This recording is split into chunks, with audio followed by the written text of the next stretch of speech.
Okay, so welcome to our session, Looking After Sleep. My name's Vicki Beavers and I'm the CEO and the founder of the Sleep Charity. And we've got Lisa with us today, giving us a wave. Thanks, Lisa. So what we're going to do in this session is explore what might keep you awake at night and hopefully give you some top tips to help with that as well. So if you could keep yourselves on mute, if you do want to ask anything, there is a chat box. So if you put things into the chat box, we will keep an eye on that and we'll be taking questions throughout. So if there's anything you don't understand or any specifics that you want to share with us, and if you want to share with us what keeps you awake at night, then please do that. I know for me, it's been the heat keeping me awake recently. So I'm quite thankful that it is a little bit cooler and it's actually very rainy and dull here in Yorkshire today. So we will be looking at some of the sort of science around sleep, but in a very understandable way, and looking at what might cause some sleep issues and why sleep's so important as well, and hopefully giving you some tips that can help with your sleep. So we've got more people pinging in, which is really good. So in terms of Small Charity Week, there are lots of things going on. So do check out their website, lots of events going on around all kinds of different things, and also looking at the difference that small charities are making in society. And that's why we were so keen to include ourselves in the week, because we are a small charity. So I established the charity in 2012 and we were the Children's Sleep Charity, but now we support anybody who has got a sleep issue nationally. So we do use an evidence-based approach, and we've got the Sleep Council, which are our volunteers who are headed up by Simon Blake, who is the CEO of Mental Health First Aid England.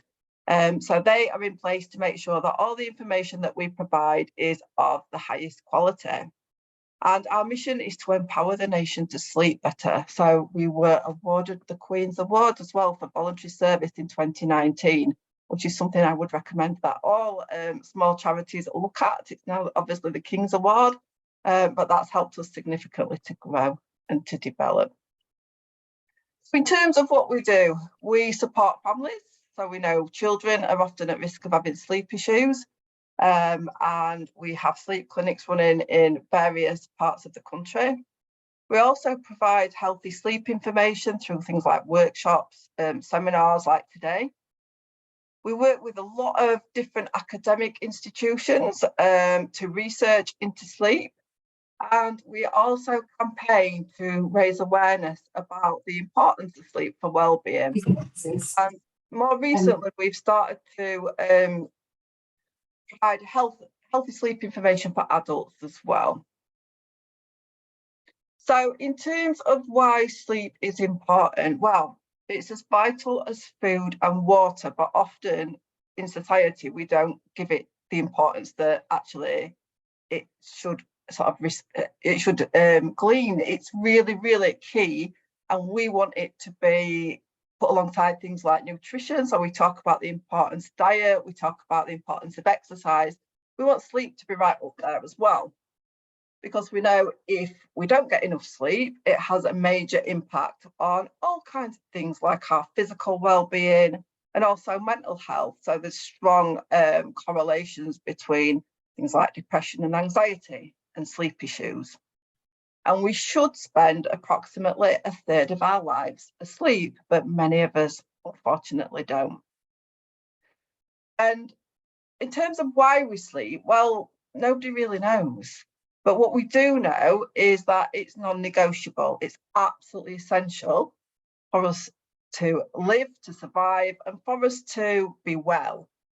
So we need sleep in order to recuperate and to restore, and for our physical and mental functioning. And there's one of our favourite quotes there about why sleep is so important.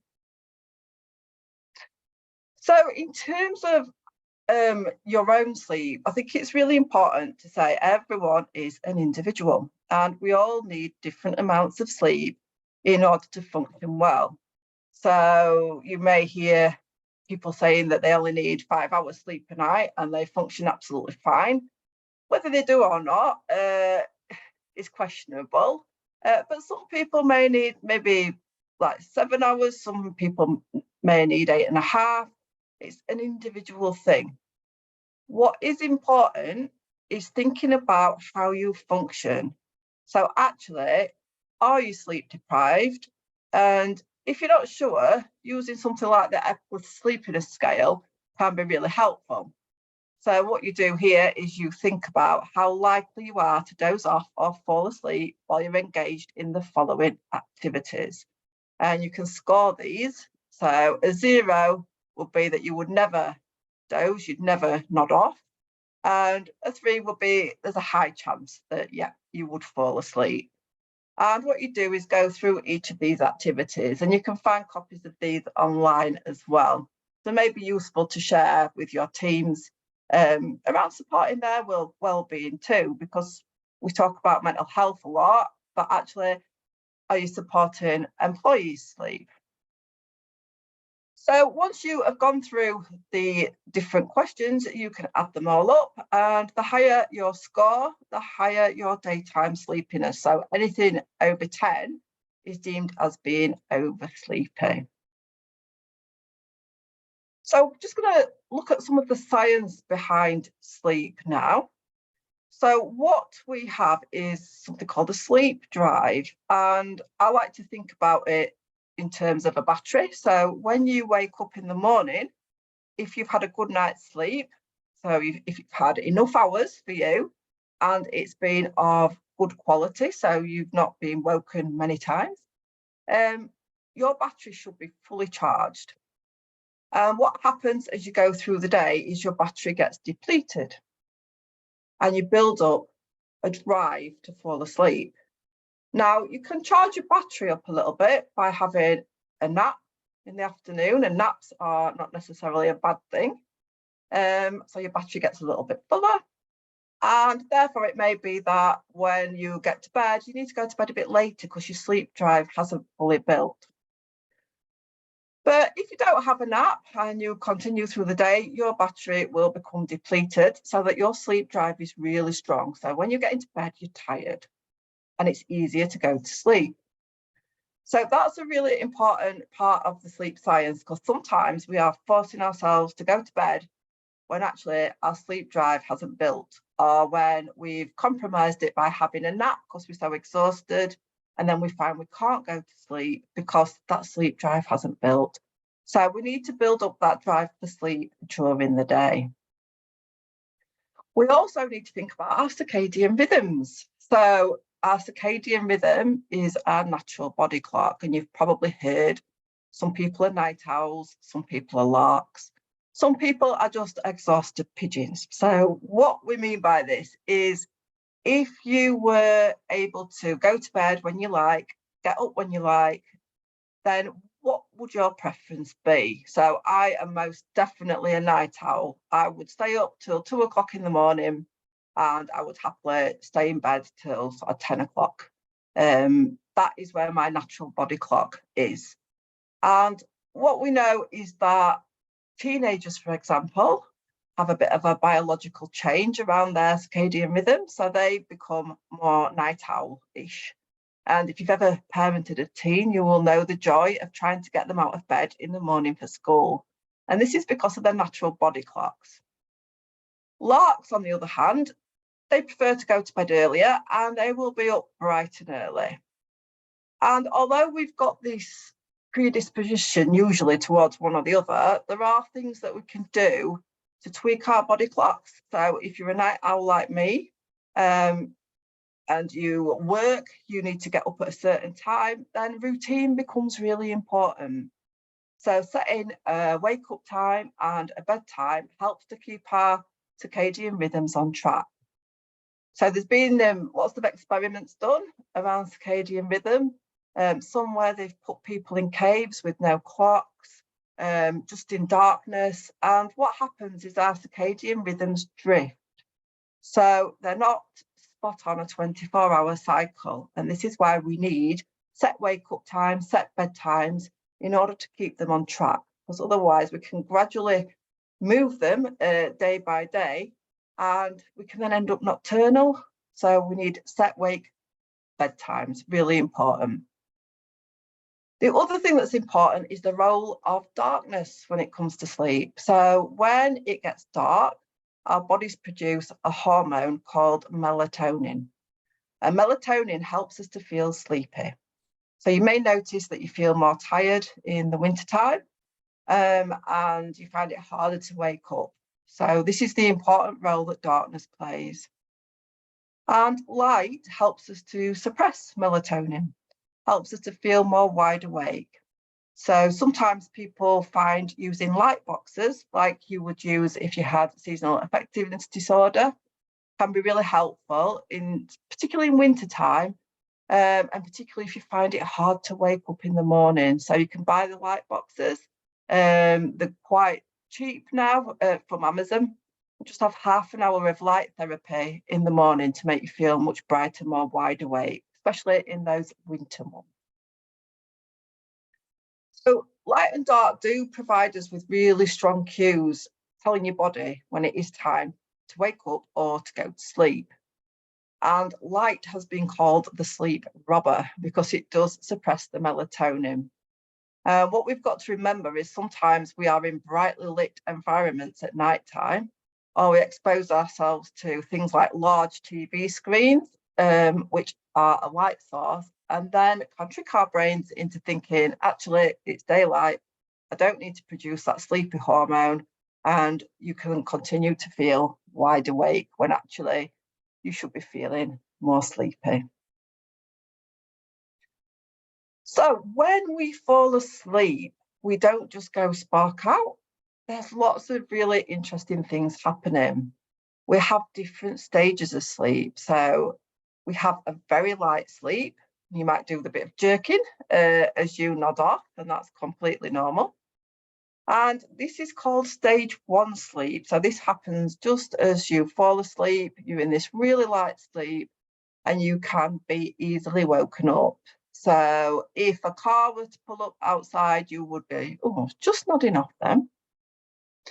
Stage 2 is the next stage that we go into, and it's a little bit deeper. And what you can see on the hypnogram, this is called a hypnogram, this is what you'd produce if you were wired up in a sleep clinic, is you can see N3, which is stage 3 sleep. That's really deep sleep. The N stands for non-REM sleep. So there's 3 stages of that. And you can see that we have our deepest sleep at the start of the night. And if you try to wake someone up who's in this stage 3 sleep, it's really hard to wake them. You've probably tried it in the past. You've been prodding away, nothing, because they're in deep sleep. This is the stage where parents will pick children up and carry them to bed and they won't rouse. It's also an important stage because it's where hormones are released for our body. So hormones in terms of things like appetite regulation for children growth. And it's also where our body repairs as well. So it's really important stage. And what happens is we sleep in cycles. So around about 90 minutes. So we then go back up through the stages. And we do have points of what we call partial awakening. So these are when you may remember them, you may not. You kind of wake up, and if everything's the same as it was when you went to sleep, you'll just roll over, go back to sleep. Or you may wake up, you may glance at the clock at the side of the bed and think, yes, it's only 2:30, got a few more hours. Or you may wake up and think, oh, do I need to go to the toilet? Can I last any longer? And then the next thing you know, it's the morning and you have. So these are partial awakenings. So it's completely normal to wake up several times a night. Most of the time we don't recall it. What else we have is something called REM sleep, and you've probably heard of this. So this is rapid eye movement sleep. So you'll have seen babies with the little eyelids flickering because they spend quite a high percentage of their sleep in rapid eye movement sleep. And as we age, this reduces significantly. We have less REM sleep. But REM sleep happens in the second part of the night. So you can see it on our hypnogram. It's the blue bits on at the top of the chart. So it is a light sleep, but it's where we dream. It's really vital for mental and emotional development. So although we're fast asleep, our brains are working things out. So you might be consolidating learning from the day. Or if you've had a disagreement with somebody, you might be processing it all while you're fast asleep. And you may wake up and think, I was right. They are a dreadful person. I shall go and tell them. Or you may think, do you know what? It's not a biggie. We'll move on from that. So although you're fast asleep, there's lots of different things happening during your sleep. So thinking now about sleep deprivation, how does it impact on you? Well, we know that it impacts on our health and well-being. So when we are sleep deprived, we tend to be more moody, more irritable.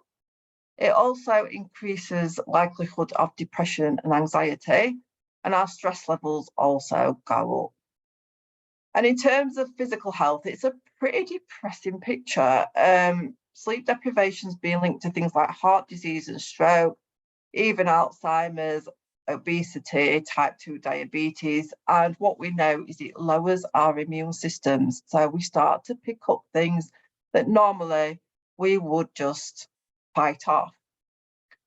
And there's some stats there that are again pretty depressing stats, but I think what it does is it highlights why it's so important that we do get the right information about sleep, and that if we are struggling with sleep issues, we have got some good strategies to try. And in terms of work, sleep deprivation impacts on everything and everyone. And astoundingly, there was some research that suggested that the UK economy loses 40 billion a year because of sleep issues. We know that productivity goes down, and we also know that people take time off work if they're tired because they do become ill as well. There's also things like risks of accidents that increase, driver fatigue if someone is sleep deprived. So how do we know if we are sleep deprived? Well, some of it is about how we feel. So we may feel moody, we may feel fatigued, depressed, forget things, irritable. We might yawn, it might be hard to concentrate. We can be more clumsy. We can find it harder to be motivated to do things. We can also be more hungry as well, eat more and have reduced sex drive, and also increased illnesses. So on that note, I'm going to hand over to Lisa, who's going to explore some of the causes of poor sleep. Thanks, Vicky. So yeah, as Vicky said there, we're going to have a explore of what can cause us to have poor sleep, and please do pop in the chat box some of the things that stop you from sleeping well. You might find that we cover them, and there might be additional ones that we haven't covered in the next slide. So these often come out as the most common issues of why we don't sleep well. Firstly, a lack of routine. So this often is a large reason why people don't sleep well, especially those who work shift work and don't, can't put a good routine in place every single day. Lack of routine, we really see that as a real impact in children and young people as well. Stress and anxiety. There's around 1 in 4 people in the UK report stress as the main factor of losing sleep. Stress causes that hyperarousal and really upsets that balance between sort of sleep and wakefulness. Partner disturbance, there was a stat a long time ago that around sort of 50% of poor sleep was caused by partner disturbance. And this could be a partner who snores incessantly all night. It could be a partner who hogs a duvet or tosses and turns, or it can even be the fact that you might be sharing a bed with someone who has a completely different bedtime as you. The environment, is it right for sleep? You've got to think about kind of light, temperature, noise, clutter, and what you're sleeping on. Diet, a poor diet, lots of caffeine, and using alcohol as a sleep aid can all contribute to disturbed sleep as well. And a lack of exercise. So it's really important to exercise to achieve that better quality sleep. And excessive screen time has to come up on the list, even though most of us are quite glued to our electronic devices. It's not necessarily kind of about the blue light anymore that does come from these devices, but it is about the content that we're consuming in that hour before bed. I'm sure many of us can kind of relate to those lost hours in bed just scrolling mindlessly through social media or YouTube videos or whatever, you know, takes your fancy. And inappropriate napping. So, you know, Vicky mentioned earlier that, you know, napping isn't necessarily bad for you, but it's about when you nap. So, you know, it does impact on that pressure to sleep. So if you're going to have a nap, ideally you want to be doing it before 3 p.m. and, you know, we do advise usually keeping it to around kind of 20 minutes as well. And there are lots of other reasons why we don't sleep well too that aren't on this list, you know, health conditions, having children, menopause, and of course shift work as well. And I'll just have a quick look to see what anyone's... Lisa, for you. So Wayne says, I used to think being a parent would cure me being a night owl. It hasn't. It just means I get less sleep. Yeah. Yeah. And external noise, living on a main road, yeah, that can be difficult. If one of your sleep associations is to have silence, and if you are in a noisier environment, then that can be difficult to mask out. Yeah. Sometimes white noise can help with that, can't it, Lisa? Yeah, white noise can be really helpful to kind of block out that sort of really annoying outside noise. Sometimes using earplugs, but you know, they're not always the comfiest for everybody, especially maybe if you're, you know, using alarm clocks to wake you up in the morning as well. And I noticed that in there someone mentioned about the clocks changing as well. And again, you know, some people feel like that 1 hour clock change isn't going to make a huge difference, but it really can for some people. It can really throw their sort of sleep pattern off for a couple of weeks. So we just thought we'd also touch on kind of like sleep myths, you know, some of the things that are out there that people believe are true. And first and foremost, everyone needs 8 hours of sleep. Well, you know, we know that this isn't true. As Vicky said earlier, we are all individuals, you know, no one size fits all. You know, some of us function perfectly well on sort of maybe 6.5 hours of sleep a night. Others, like myself, you know, I prefer nearer to 9 hours of sleep a night. So it's really important not to get hung up on the number of hours you sleep, but really focus on that quality of sleep instead. Napping in the day is bad. Obviously, we've literally just touched on this, and, you know, it's not bad for you. You know, a good power nap can actually do wonders, but it's about napping at the right time and for the right duration. And I think it's really important to remember that napping should never be sort of substituted for nighttime sleep as well. Can you catch up on lost sleep? Again, if you have one bad night, you know, you are likely to maybe go to bed earlier the next evening, and you'll probably feel absolutely fine. But you can't sleep less every night for a week and then expect to make it up the following week. You just will not make up all those restorative elements that you get from your kind of your overnight sleep. Older people don't need as much sleep. Again, people think as you get older, you need to sleep less and less, but actually they roughly do need the same amount of sleep as they did when they were younger, but it's just our sleeping patterns change as we age. So we don't experience as much deep sleep, and we know that deep sleep is that really restorative sleep. And our circadian rhythm changes, meaning that we do want to go to bed earlier, but we want to wake earlier as well. Drinking alcohol helps you to sleep. Again, yes, initially it can help you fall asleep quickly, but what it does is it fragments your sleep. So it changes the architecture of your sleep overnight. Again, you don't reach that deep levels of sleep, and it also affects your REM sleep as well, which is why we end up kind of just surfing in and out of our light stages of sleep, which is why we don't feel refreshed in the morning as well. So, you know, it's fine to have a glass or two in an evening, but don't use alcohol as a sleep aid.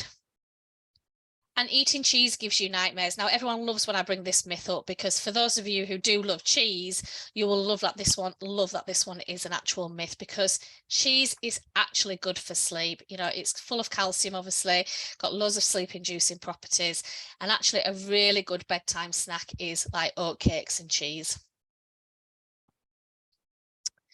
So we're now just going to sort of finish kind of like the webinar off with sort of like those practical tips and strategies. And I think just to start off by saying, you know, it's really common for people to have 1 or 2 bad nights sleep per month. Sleep is not perfect, and we don't all sleep, you know, perfectly well all of the time. But if you feel your sleep is starting to suffer on a more regular basis, then this is where obviously putting into practice some of these practical tips and strategies can really help you to kind of, I suppose, hone in your sleep routine, help you to switch off, and obviously hopefully get that better night's sleep as well. So firstly, you know, if you're unsure on why you've got a sleep issue, if you're not sure what that root of the problem is, it can be really, really helpful to complete a sleep diary for a couple of weeks. They're quite easy to use, and it can really help pinpoint maybe what the root of the problem is, so that you don't change everything about your sleep routine. What we do find is when it comes to sleep, people start to really overthink it and try to do 101 different things before bedtime, when really it could just be the case of just making one switch. You know, it could be that it's caffeine for you. So actually you don't need to do all the other things, because the rest of your sleep is fine, but actually it's just changing the caffeine. So think about completing a sleep diary if you're not sure what the root of the issue is. Try to exercise regularly, because, you know, it is good for sleep. We do say not too close to bedtime, so roughly leaving about sort of 2 hours before going to bed without exercise. It really does kind of promote the quantity and the quality of your sleep, making it much more deeper and more refreshing. Where possible, you know, try to keep those regular hours for bedtime and also wake up time, because it really does program both the body and the mind to sleep better. And we're not talking within like the nth second, you know, but there's a sort of a window around kind of your bedtime and wake up time. What you don't want to be doing is having a bedtime of like 10 p.m. during the week and then going to bed at 1 a.m. at weekends, because all you're doing is you're sort of playing havoc with your sleeping patterns, and your body doesn't like it. Try to sort of plan this wind down routine before bed. You know, if any of you on here are parents with children, you know, we spend a lot of time making sure children are kind of calm before bed. You know, we remove electronic devices, we make sure they're all sort of relaxed. And as we get older, we don't seem to follow that through for ourselves. And it's really important that we give ourselves, ideally it would be like 60 minutes before bed, but even if you could just give yourself 30 minutes where, you know, you're not thinking about your chores and your laundry, you're not thinking about your emails and work and your finances, and you want to be doing something in that time that is relaxing for you. So, you know, if it's having a bath, have a bath. If it's listening to music, do that. Or if you enjoy reading, read. What I would suggest is don't do something that you don't find enjoyable, because it's not sustainable then. Like personally myself, I don't really like having a bath. They make me too hot. I get flustered. I hate getting out. I hate getting dry. So actually that's not the right thing for me to do in the hour before bed, because actually it's more likely to make me feel a bit more anxious. So find what works for you and do it. You know, there's all sorts of things now. You can do jigsaws, there's adult colouring books. You know, some people like doing things like crocheting and knitting and anything like that. Just find what works for you. And look at that bedroom environment. And this can sometimes be a really good sort of first step in sort of changing sort of things around your sleep, because it's quite easy to do. You know, look at how dark it is, look at how quiet it is. Are any of those things impacting on your sleep? The sort of ideal sort of bedroom temperature is around sort of 16 to 18 degrees. Most of us do prefer a quiet environment, but obviously that is down to preference. We want to be keeping it quiet as well. And think about like your bed and how long you've been sleeping on it. You know, is it still fit for purpose? And same with your pillows. What we want to be doing is we want to make that space really welcoming and really inviting. You know, it should be that place where you go ready to feel sleepy, ready to feel relaxed. And ideally in that sort of 60 minutes of wind down time, you know, we do sort of encourage people to put down their electronic devices, in particular like mobile phones or tablets, because they are nearer to your face than the TV.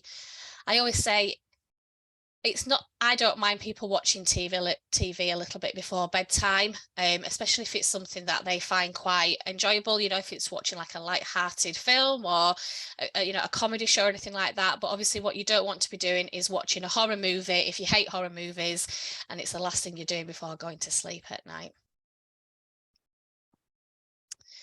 And just some more tips as well. You know, when we talk about what constitute a good night's sleep, it isn't about obviously just what you do in the hour before bed, but it's what you do almost from the minute that you wake up. So it's really, really important to kind of get some exposure to natural light first thing. It really helps to kind of reset that internal body clock, even on cloudy days as well. So, you know, get those curtains open as soon as possible. You know, if you are able to go out for a morning walk, go out for one. Even sometimes just standing, you know, at your kind of like your back door in your garden with a cup of tea can be really helpful. That sort of natural light really suppresses that sleepy hormone, melatonin, that Vicky talked about earlier, and gives you that kind of alertness ready for the day.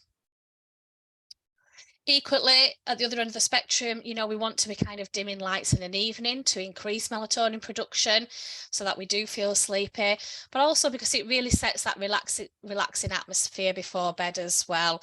So, you know, try to avoid using that kind of harsh, bright light, you know, think of like softer lighting lamps. Even candles can be quite good at sort of creating that kind of really nice ambience for bed as well. Obviously making sure that you do obviously put them out before you go to sleep.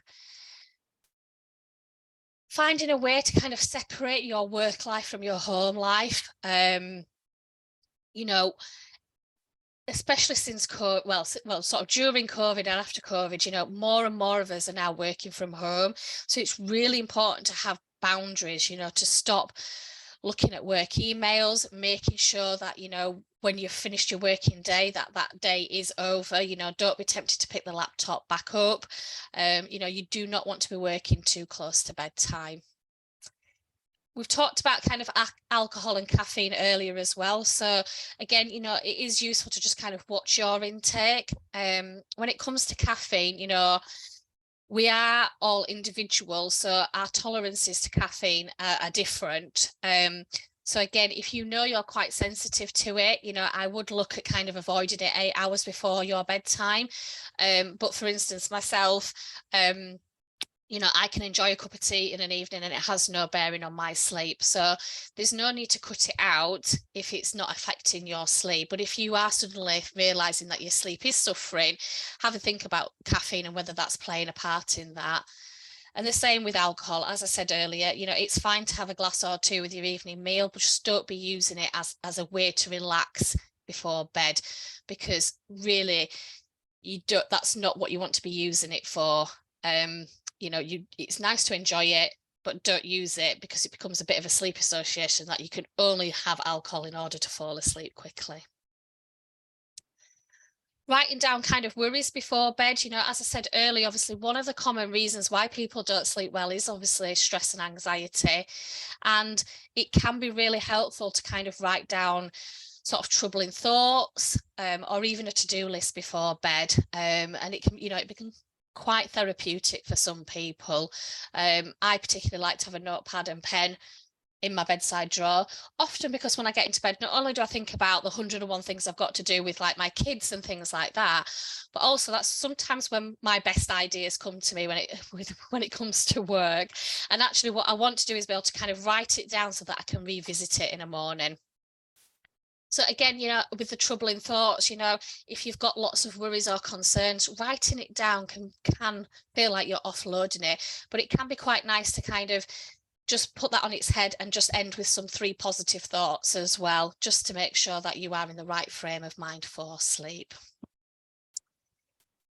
And kind of lastly, we're just going to look at the principles for good sleep health. So a very wise man called Professor Colin Espy from the University of Oxford has developed and written these 5 principles of good sleep health. And they're not just about your average sleep tips, but they're very much about what is fundamental to developing a healthy sleep mindset. So firstly, it's about valuing our sleep as something that is crucial to our lives and to take our sleep seriously. And this is something that we at the charity really do believe in and promote heavily. we have lots of conversations about diet and exercise as part of a healthy lifestyle, but we want sleep to be included in those conversations as well. Prioritize our sleep by putting sleep first when making choices about what we want to do. So we should be making it more important. You know, we should not be sleep depriving ourselves that we can fit more into our lives. You know, quite often you will hear people scrimping on sleep to get up early to go to the gym, etc. So to function well, we really do need to prioritize our sleep. Personalize our sleep by finding the sleep window that works best for us. So this comes back to remembering that sleep is individual. You know, the 10 top tips that we often get asked for sometimes isn't always relevant to you.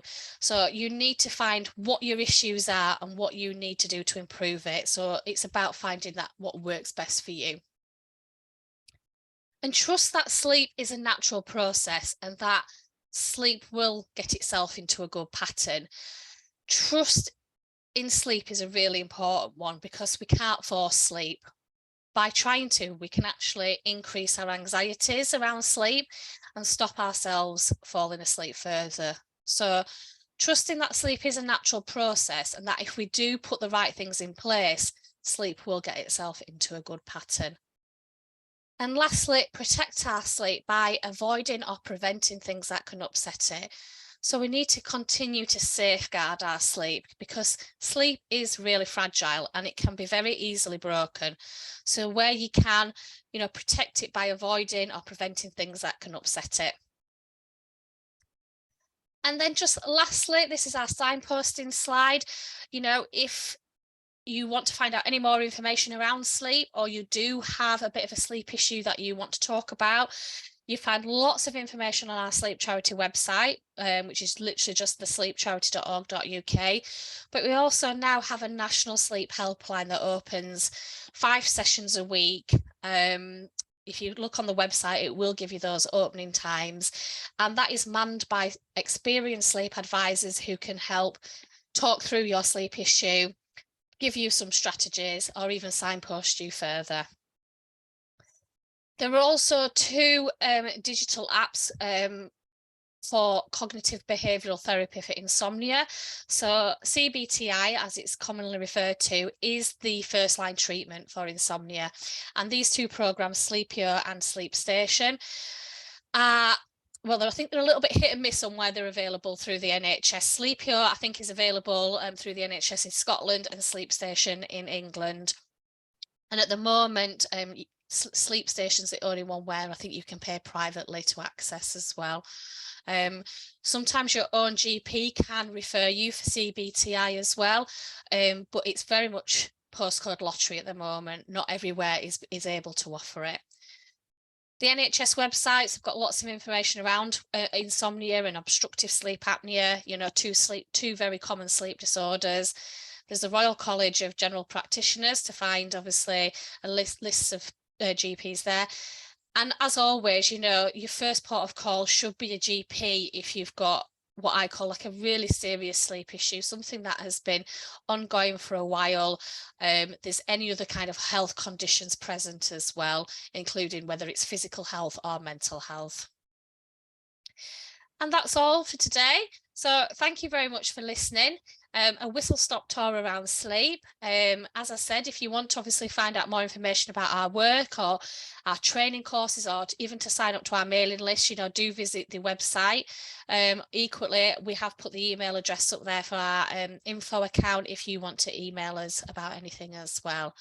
Thank you very much. And if you want to ask any questions, feel free.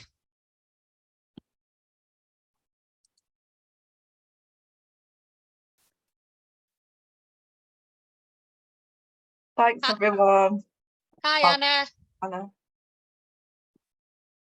I went to my GP to speak about sleep, and he raised the point that as you get older, don't need enough as much sleep, which I know that you touched upon. But also he talked about a technique that they use in the army about deliberately depriving yourself of sleep to eventually get you back into a sleep pattern. I didn't know if you've heard of this or if it's common practice. It's quite interesting that he's obviously brought that up with you. So part of CBTI one of the kind of treatments within the whole therapy of CBTI is something called sleep restriction therapy, and this is where you do limit the amount of hours that you do sleep. So it is almost like as awful as it sounds in terms of you do restrict your sleep, but basically if you said you were only kind of getting like 5 hours of sleep a night, what a trained CBTI therapist would look at is if you need to be up by 6 a.m, for instance, you would not be allowed to go to bed before 1 a.m. Okay. So what they're doing is obviously restricting the amount of time you spend in bed where you're not asleep. So basically, we have something called a sleep efficiency score, which is time in bed versus time asleep. And most people should be like around 85%. And obviously, someone who's generally suffering with their sleep will find that their sleep efficiency score is much lower because they're spending an awful lot of time in bed, not asleep. So the way that sleep restriction works is obviously that you'll be so tired by kind of 1 a.m. because you've tried to force yourself to stay up, that you will obviously spend more time asleep in bed. But that would always be done under kind of supervision. It's not something you should just attempt by yourself. CBTI as a process generally lasts around 6 weeks, and there is like different stages of it, including things like sleep restriction, but there's also something called stimulus control, which is about where you only keep the bedroom for sleeping. There is the sleep hygiene aspect of it, and there's also the CBT aspect of it about challenging those kind of negative thoughts around sleep. So kind of true what he said, but I don't think it's probably been explained very well to you, and I'm not sure how they do it in the army, but that sort of, there is that restriction around sleep, but it has to be done in a really controlled way. That's really useful, thank you, because I think with the very, very short consultations you have at the 10-minute slot, it wasn't sort of explained that way. So thank you. I think I'm going to have a look into the CBTI because I wasn't really quite sure how to restrict sleep when you're already not getting absolutely much sleep. no, absolutely. And you know, you could go back and ask your GP if there's anyone offering like face-to-face CBTI in your area, or if they're offering, sometimes they can do like one-on-one, sometimes certain postcodes will only do it in group settings, and sometimes, I don't know whereabouts you are, Anna, but you know, you should be able to access like Sleep Station free as well. So that is obviously digital. So it's very much the onus is on you, but you obviously are guided through it, but through an online version. So I would definitely go back. The problem is one of the things, you know, we do struggle with is obviously GPs get very limited training around sleep, and they know that as well, but the pathway around sleep is really complicated. It's just, there's just not that support there. So a lot of people don't even know what CBTI is. You know, and the NICE guidelines say it is the first line of treatment, and yet unfortunately it's not offered in every locality either. But it would be worth exploring what your GP could offer for you through that locality. That's great, thank you. You've saved me from YouTube but honestly, if you do have any further questions, you know, please just email us. I'm more than happy to help. Fab, thank you for the session today. You're worries. Welcome. Thank you. Any more questions? I don't think so. Thanks everyone. Thank you so much.